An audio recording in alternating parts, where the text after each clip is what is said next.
Wait, stop!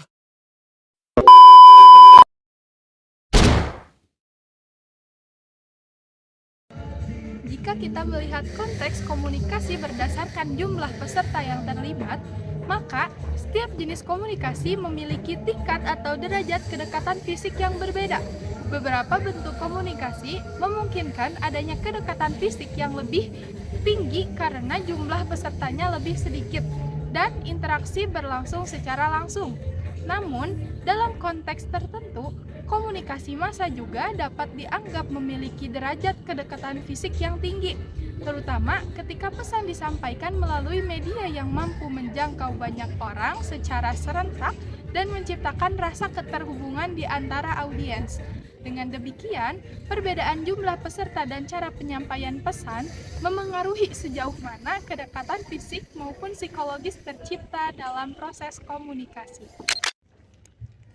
Komunikasi disebut sebagai interaksi karena proses komunikasi pada dasarnya melibatkan hubungan sebab akibat antara pihak yang terlibat. Pesan yang disampaikan oleh satu individu akan mempengaruhi respon individu lainnya, sehingga tercipta rangkaian aksi dan reaksi yang terus berlanjut. Dalam proses ini, setiap tindakan komunikasi menghasilkan dampak tertentu yang kemudian menjadi pemicu tindak lanjut dari pihak lain.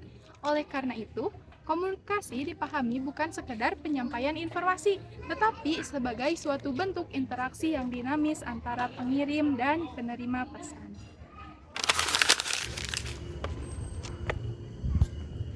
Ketika kita berkomunikasi dengan suku yang ada di Sumatera, tentu cara dan gaya komunikasi yang digunakan akan berbeda dibandingkan saat kita berkomunikasi dengan suku yang ada di Jawa. Perbedaan ini muncul karena setiap kelompok memiliki nilai, norma, kebiasaan, dan pola interaksi sosial yang berbeda. Oleh karena itu, variasi tersebut merupakan bagian dari konteks komunikasi yang dipengaruhi oleh aspek sosial. Dalam situasi perkuliahan, komunikasi yang terjadi berfungsi untuk memberikan edukasi kepada mahasiswa melalui penjelasan, diskusi, dan interaksi antara dosen juga mahasiswa. Proses komunikasi menjadi sarana utama untuk menyampaikan pengetahuan, membentuk pemahaman, serta mengembangkan kemampuan berpikir kritis. Tidak semua perilaku dapat dikatakan sebagai komunikasi, karena komunikasi baru terjadi ketika seseorang memberikan makna terhadap perilaku yang lain maupun perilakunya sendiri. Artinya, suatu tindakan baru memiliki nilai komunikatif apabila ditafsirkan, dipahami, atau dianggap memiliki pesan tertentu oleh individu yang mengamatinya. Dengan demikian, komunikasi bukan sekedar tindakan fisik, tetapi proses pemberian makna yang membuat sebuah perilaku memiliki arti dalam interaksi antar individu. Kesamaan dalam aspek-aspek tertentu seperti agama, ras atau suku, bahasa, tingkat pendidikan, tingkat ekonomi, maupun hobi dapat mendorong individu untuk saling tertarik satu sama lain. Kesamaan tersebut menciptakan rasa kenyamanan, pemahaman bersama, kedekatan emosional yang membuat interaksi lebih mudah terjalin. Pada akhirnya, kedekatan ini berpengaruh positif terhadap efektivitas komunikasi, karena orang cenderung lebih terbuka, lebih mudah memahami pesan, dan lebih sedikit mengalami hambatan saat berinteraksi dengan mereka yang memiliki latar belakang yang serupa. Gangguan yang muncul akibat perbedaan persepsi antara komunikator dan halayak terhadap pesan yang disampaikan termasuk ke dalam kategori gangguan psikologis. Gangguan ini terjadi ketika masing-masing pihak menafsirkan pesan dengan cara yang berbeda, sehingga menyebabkan miskomunikasi, kesalahpahaman, atau kegagalan dalam menyampaikan makna yang sebenarnya. Karena berhubungan dengan proses mental, pengalaman, dan cara pandang ini, perbedaan persepsi ini dapat menghambat kelancaran komunikasi dan menurunkan efektivitas pesan.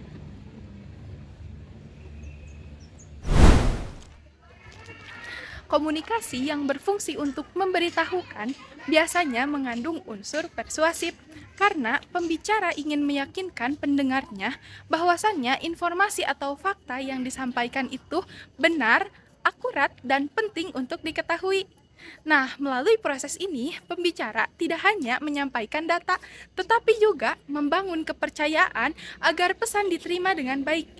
Fungsi komunikasi seperti ini termasuk ke dalam fungsi komunikasi ritual, yaitu komunikasi yang memperkuat pemahaman bersama, keyakinan kolektif, serta keterikatan sosial dalam suatu kelompok.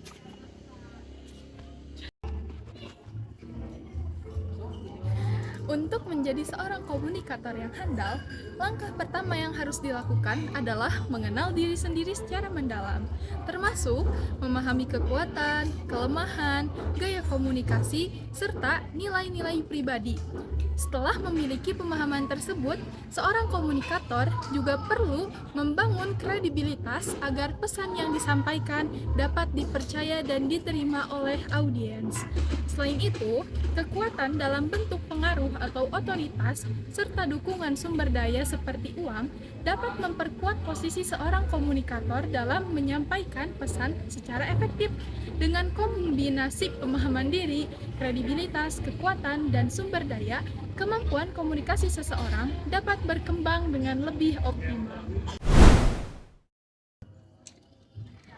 Kemampuan manusia dalam menggunakan bahasa merupakan salah satu ciri khas yang membedakannya dari hewan. Keunikan ini muncul sebagai akibat dari perkembangan otak manusia yang jauh lebih kompleks, khususnya pada bagian-bagian yang berperan dalam pengolahan bahasa, seperti area Broca dan Wernicke. Struktur otak yang lebih maju memungkinkan manusia membentuk simbol, memahami makna, menyusun kalimat, serta menyampaikan gagasan abstrak. Dengan demikian, perkembangan otak manusia menjadi faktor utama yang melahirkan kemampuan berbahasa yang tidak dimiliki oleh hewan.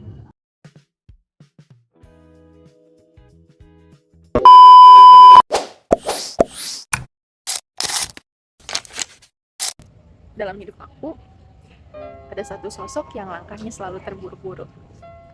Aku biasa manggil beliau dengan sebutan Papa.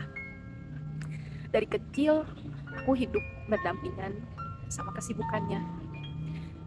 Dulu, ada masa di mana aku tuh bangun tidur dan beliau tuh udah pergi. Lalu malam ketika mata aku udah mulai berat dan aku udah tidur, beliau tuh masih juga belum pulang. Rasanya tuh kayak tinggal serumah sama bayangannya gitu. Hadir, tapi nggak selalu terlihat. Saat aku kecil, aku tuh pernah ngerasa cemburu, bahkan sampai cemburu banget. Karena kan papa itu seorang guru. Dan menurut logika sederhananya seorang anak tuh, guru berarti punya banyak anak. Dan aku tuh sering cemberut sambil bilang, papa kayaknya lebih sayang sama anak orang lain deh dibanding sama anak sendiri gitu.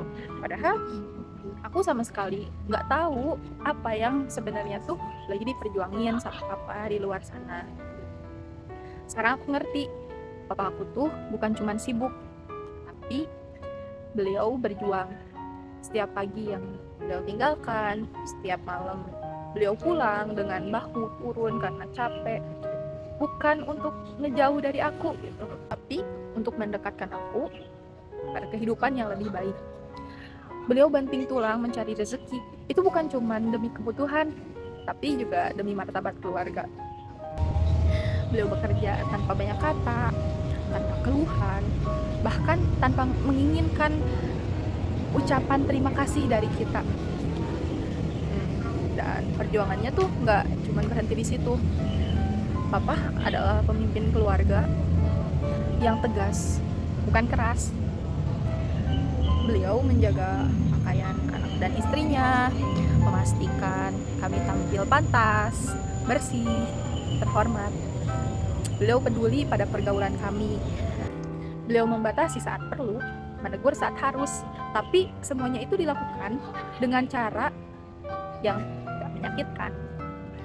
Cukup dari intonasinya aja, dari intonasi suaranya, kita tuh udah tahu gitu mana yang boleh dan mana yang nggak boleh. adab dan akhlak juga bukan cuman beliau ajarkan, tapi langsung beliau contohkan gitu, dari bagaimana cara memperlakukan mama kami, caranya berbicara kepada orang lain, sampai caranya menahan diri gitu ketika marah. Beliau adalah salah satu bahkan merupakan role model utama dari saya. Satu hal lagi yang membuat perjuangannya itu semakin terlihat jelas gitu bagi saya, itu kebiasaan papa mengantar jemput anaknya. Dari kami masih sekolah sampai kami kuliah, dari tubuh kami yang masih kecil sampai sekarang udah mulai dewasa, beliau itu tetap dengan ketulusan yang sama.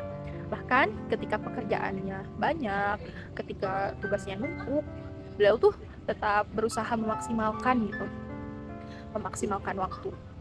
Kadang dia juga harus memotong waktu kerjanya, terus harus bergegas dari tempat kerja gitu. Kadang menahan lelah cuman demi memastikan kami pulang dan berangkat dengan aman. Mungkin nggak semua ayah punya waktu untuk itu, tapi papa aku berusaha menciptakannya, meskipun waktunya sendiri tuh sering habis buat pekerja gitu. Di antara tumpukan tanggung jawab, beliau itu selalu menyelipkan satu ruang kecil untuk anaknya, ruang yang mungkin terlihat sederhana, tapi sebenarnya itu bernilai lebih dari apapun. Dan sekarang ketika aku melihat kembali perjalanan hidup kami, aku sadar bahwasannya papa aku tuh adalah sosok yang cintanya paling sembunyi, cintanya yang gak selalu hadir dalam pelukan, tapi dalam tindakan, dalam ketegasannya menjaga keluarga, dalam keringatnya mencari nafkah, dalam langkahnya yang bergegas menjemput pulang, dalam kelelahan yang ia sembunyikan demi membuat hidup aku terasa lebih ringan. Papa aku gak pernah berkata bahwasannya dia berjuang demi kami, dia cuma melakukannya setiap hari dari dulu sampai hari ini. Terima kasih Papa.